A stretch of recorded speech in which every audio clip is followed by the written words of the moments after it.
एक गांव में एक चुड़ैल का साया था जिससे उस गांव के लोगों की जिंदगी ही बदल गई। आइए देखते हैं कि गांव के लोगों के साथ क्या हुआ था। एक दिन गांव की 3 औरतें, जिनका नाम श्यामा, रूपा और सपना होता है, आपस में बैठकर बातें कर रही होती हैं। अरे रूपा बहन, मैं तुम्हें क्या बताऊं, मेरी सास ने तो मेरा दिमाग खराब कर रखा है। अगर मेरा बस चले तो मैं उसकी जान ही ले लूं।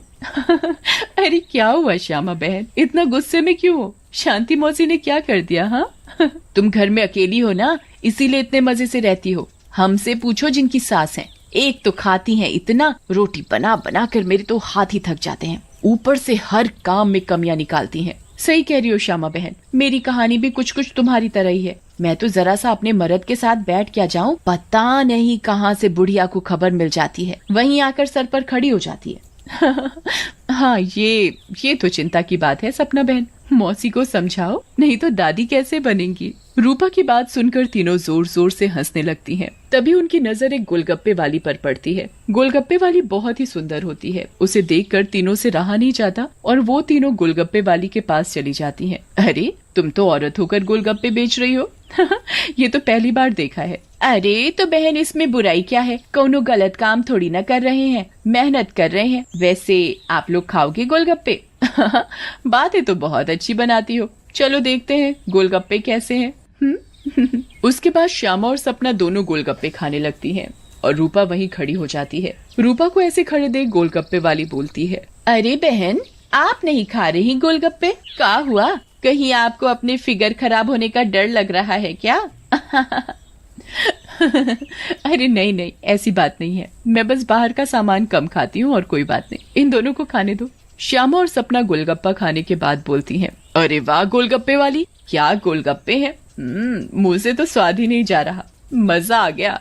ऐसे गोलगप्पे मैंने जिंदगी में कभी नहीं खाए, तुम तो रोज आया करो, मैं तो रोज ही खाऊंगी। हाँ हाँ बहन जी, ये भी कहने की बात है, अब तो मैं रोज ही आया करूंगी, नया नया काम जो खोला है। उसके बाद वो गोलगप्पे वाली वहाँ से चली जाती है और वो तीनों औरतें भी अपने अपने घर चली जाती हैं। अगली सुबह रूपा पानी भरने के लिए कुएं पर जाती है। वहाँ औरतें आपस में बातें कर रही होती हैं। अरे रूपा बहन, पता है तुम्हें श्यामा और सपना कहाँ है? कहाँ है मतलब? अरे अपने घर पर होंगी और कहाँ? आहा, अरे नहीं रूपा बहन, वो दोनों अपने घरों से गायब हैं। कोई कह रहा था कि उनका चक्कर चल रहा था मर्दों के साथ और उन्हीं के साथ घर छोड़कर भाग गई हैं। बेचारे उन दोनों के पति। रूपा को ये बात सुनकर बहुत गुस्सा आता है और वो बोलती है, तुम्हें शर्म आनी चाहिए, औरत होकर औरतों के बारे में ऐसी बातें करते हो। ऐसा कहकर रूपा वहाँ से चली जाती है। शाम को वही गोलगप्पे वाली गांव में फिर से आती है। चीनू और टीनू नाम के 2 मंचूले उसे देखकर बोलते हैं,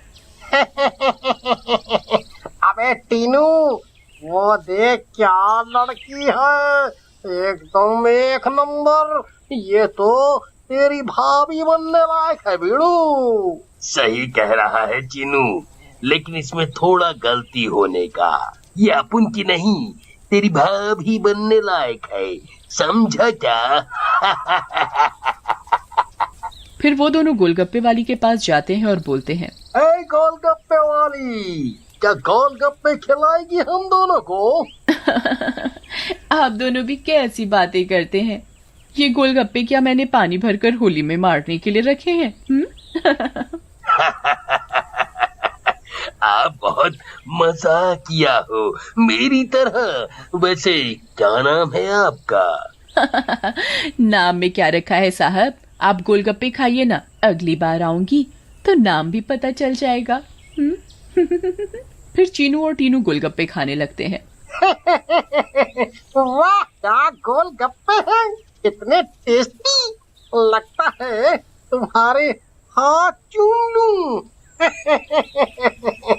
मजा आ गया, मजा। फिर टीनू और चीनू गोलगप्पे वाली के सारे गोलगप्पे खा जाते हैं। अरे आप दोनों तो बहुत सारे गोलगप्पे खा गए, कहीं आपका पेट ना खराब हो जाए। कुछ नहीं होगा हम दोनों को, हम दोनों का बॉडी एकदम स्टील के माफिक है। वैसे कल आएंगी आप यहाँ? लेकिन गोलगप्पे वाली कुछ नहीं बोलती और वहाँ से चली जाती है। रात में ज्यादा गोलगप्पे खाने की वजह से टीनू और चीनू के पेट में दर्द होता है। हाय रे, मर गया। अरे टीनू भाई, ये लड़की का चक्कर अपन दोनों के लिए भारी पड़ गया रे।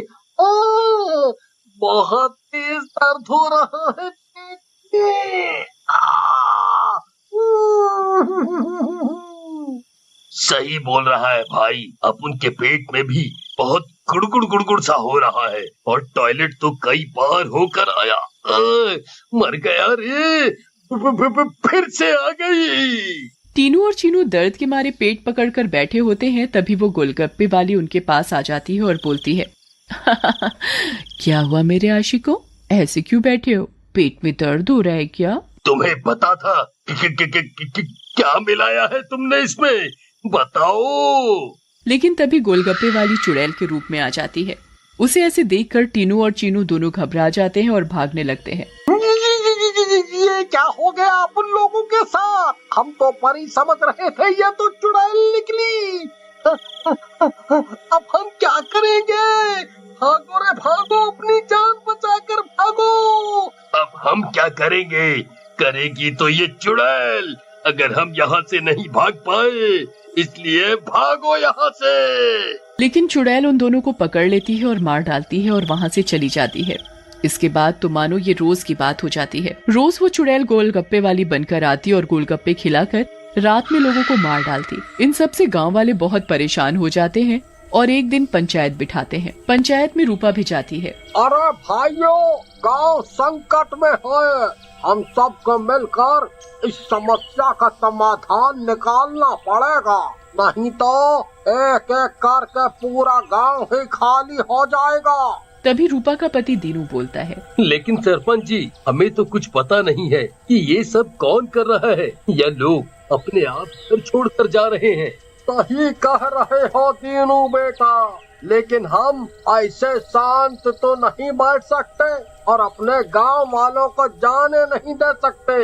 हमें कुछ तो करना ही होगा। हाँ। फिर पंचायत में कोई भी फैसला न निकलने पर सभी गांव वाले अपने अपने घर चले जाते हैं। उसी दिन दोपहर में चुड़ैल फिर से गोलगप्पे वाली का भेष बदलकर गांव में आती है। रूपा उसके पास जाती है और बोलती है, अरे गोलगप्पे वाली, जरा गोलगप्पे खिला दे, सुबह से मन खराब हो रहा है, शायद चटपटा खाने से ठीक हो जाए। लेकिन तभी उसकी नजर गोलगप्पे वाली के पैरों पर पड़ती है। गोलगप्पे वाली के पैर उल्टे होते हैं। रूपा ये देखकर समझ जाती है कि हो ना हो ये इसी का किया धरा है। रूपा सब समझने के बावजूद गोलगप्पे खाने लगती है और खाकर वहाँ से चली जाती है और दीनू के घर में जाकर सारी बात बताती है, जिसे सुनकर दीनू बोलता है, तुम पागल हो गई हो क्या रूपा? अगर उस गोलगप्पे वाली पर तुम्हें शक था तो तुमने गोलगप्पे क्यों खाए और अपनी जान जोखिम में क्यों डाली? मैंने अपनी जान जोखिम में नहीं डाली। तुमने एक बात पर ध्यान नहीं दिया, गांव में जितनी भी लाशें मिली हैं वो सिर्फ आदमियों की हैं, एक भी औरत की नहीं है। इसका मतलब ये है कि ये चुड़ैल अभी सिर्फ आदमियों को मार रही है। लेकिन रूपा, फिर भी औरतें तो गायब हो रही हैं और वो चुड़ैल निकली तो तुम उसका मुकाबला कैसे करोगी? हम औरतों में बड़ी शक्ति होती है, हम अगर अपनी पर आ जाएं तो किसी को भी अपने बस में कर लें। ये तो एक चुड़ैल है, इसे मैं देख लूंगी। तुम चिंता मत करो। फिर रूपा और दीनू अपने कमरे में सो जाते हैं। लेकिन रूपा की चिंता में दीनू को नींद नहीं आती और वो आंख बंद करके लेटा रहता है। रात में चुड़ैल उन दोनों के कमरे में आती है और रूपा को यूं आराम से सोते हुए देखकर हैरान रह जाती है। ये औरत तो वाकई बहुत निडर है, क्या मत सो रही है, लेकिन आज के बाद डरेगी। ऐसा कहकर चुड़ैल सोती हुई रूपा को उठा लेती है और जंगल की ओर चल पड़ती है। दीनू भी चुपचाप चुड़ैल का पीछा करने लगता है। चुड़ैल एक गुफा के सामने पहुंचकर रुक जाती है और गुफा को खोलती है। खुल जा सिमसिम। गुफा का दरवाजा खुल जाता है और चुड़ैल अंदर चली जाती है। दीनू भी चुपके से उनके पीछे पीछे अंदर चला जाता है। अंदर जाकर चुड़ैल रूपा को एक अंधेरे कमरे में ले जाती है और रोशनी करती है। जैसे ही वहाँ रोशनी होती है, गांव की बाकी औरतें भी रूपा को दिखाई देती हैं। श्यामा और सपना भी वहाँ होती है। अरे चुड़ैल, ये सब क्या है? गांव की औरतें, तुम ये क्या कर रही हो? लेकिन चुड़ैल कुछ नहीं बोलती। रूपा बहन, ये चुड़ैल पूर्णिमा के दिन हम सब औरतों की बलि देगी, बचा लो हमें। ये बचाएगी तुम्हें।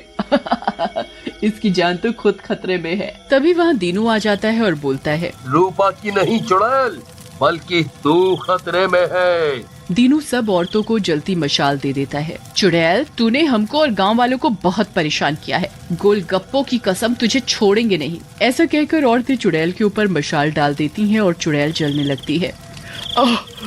मुझे जाने दो, छोड़ दो। लेकिन चुड़ैल थोड़ी ही देर में जलकर भस्म हो जाती है।